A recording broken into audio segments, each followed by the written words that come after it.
ارے سوچنا، تیری زندگی کی حفاظت کی ضمانت کو لیے کھڑا نوجوان رات کے اندھیرے میں تیرے گھر کے سر اٹھنے والی ہر آنکھ پر نظر رکھے ہوئے ہے۔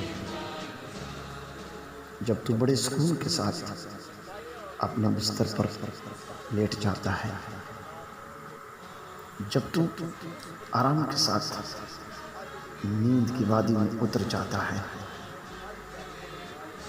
جب تمہیں اطمینان ہو جاتا ہے کہ تم محفوظ ہو، تمہارے گھر کی دیواریں اونچی ہیں، تم نے دروازہ بند کر دیا ہے، اب کوئی اندر نہیں آئے گا، یاد رکھنا دشمن ڈاکو تیرے گھر کی دیوار کی وجہ سے رکا ہوا نہیں ہے، تیرے دروازے پر لگے ہوئے تالے کی وجہ سے رکا ہوا نہیں ہے، بلکہ دشمن اگر رکا ہوا ہے، ڈاکو اگر تیرے گھر کی طرف نہیں آ رہا، تو اس کے درمیان ایک کھڑا اندھیرے میں نوجوان پولیس کی وردی پہنے تیرے گھر کی حفاظت کر رہا ہے۔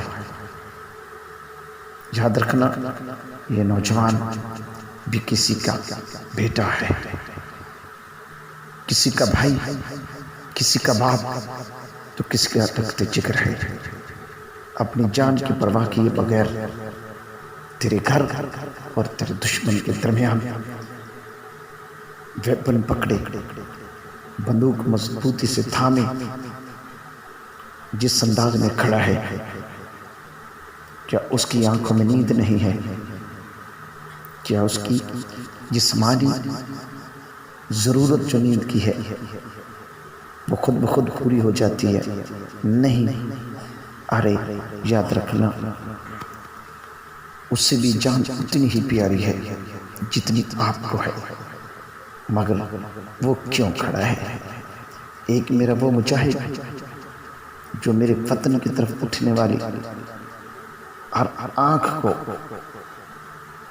پھوڑنے کے لیے کھڑا ہے، اور ایک میرا وہ مجاہد ہے جو میرے گھر کی طرف اٹھنے والی ہر ہوا کا رخ بدلنے کے لیے اپنی جان کی بازی لگانے کے لیے کھڑا ہے۔ ایسے سپوت اور ایسے مرد، ایسے نوجوان جو رات کے اندھیرے میں ہمارے گھروں کی حفاظت کرتے ہیں، وہ ہیں پولیس کے وہ نوجوان جو رات کی اندھیری وادی میں آنکھیں کھولے ہر دشمن پر گہری نظر رکھے محتاط ہوشیار کھڑے ہیں۔ جب سو جاؤ اور سونے کے بعد اٹھ جاؤ تو مصلی پہ بیٹھ کر ان کے لیے دعا کر دینا، یہی وہ نوجوان ہیں جو اپنی رات کی ساری نیند تمہاری آرام کے لیے قربان کر دیتے ہیں۔ ان کے لیے دل کی اتھا گہرائیوں سے اللہ کی بارگاہ میں آرزو کرنا، مولا انہیں سلامت رکھ کہ ان کی وجہ سے میں بڑے سکون سے سو جاتا ہوں۔ موت تک گناہوں سے بچنے کی توفیق نصیب فرما۔ اللہ کریم ان جوانوں پر اپنا خصوصی کرم فرما۔ اللہ کریم جس ڈیوٹی پر اپنے فرائض کو پیارے محبوب کی سنت کے مطابق، حکم الہی کے مطابق اپنے فرائض، اپنی ڈیوٹی کو پورا کرنے کی توفیق نصیب فرما۔